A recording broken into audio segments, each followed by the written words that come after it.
بسم اللہ الرحمن الرحیم۔ حضرت عمر بن عبدالعزیز رحمۃ اللہ علیہ کی ایک لونڈی کا خواب۔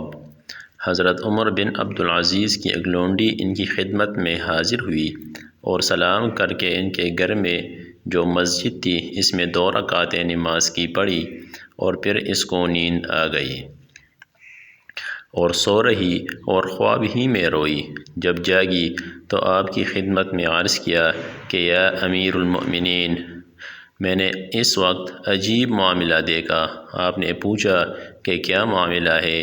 اس نے کہا کہ میں نے دیکھا کہ دوزخیوں کے واسطے دڑا دڑ جل رہی ہے، پھر پلسرات لا کر اس کی پشت پر رکھا گیا ہے۔ آپ نے فرمایا کہ پھر کیا ہوا؟ اس نے کہا کہ عبد الملک ابن مروان کو لائے اور اس پر اس کو چڑھایا۔ وہ توڑا ہی جانے پایا کہ پل الٹ گیا اور وہ دوزخ میں جا پڑا۔ آپ نے فرمایا کہ پھر؟ اس نے کہا کہ پھر عبد الملک کے بیٹے ولید کو لائے اور اس کو پل پر سوار کیا۔ وہ بھی تھوڑا ہی دور چلا تھا کہ پل نے کروٹ دی اور دوزخ میں جا پڑا۔ آپ نے پوچھا کہ پھر؟ اس نے کہا کہ پھر سلیمان بن عبد الملک کو لائے اور پل پر چڑھایا۔ وہ بھی تھوڑا ہی دور چلا تھا کہ پل ترچھا ہو گیا اور وہ دوزخ میں گر پڑا۔ آپ نے پوچھا کہ پھر؟ اس نے کہا کہ پھر میں نے دیکھا کہ آپ کو لائے۔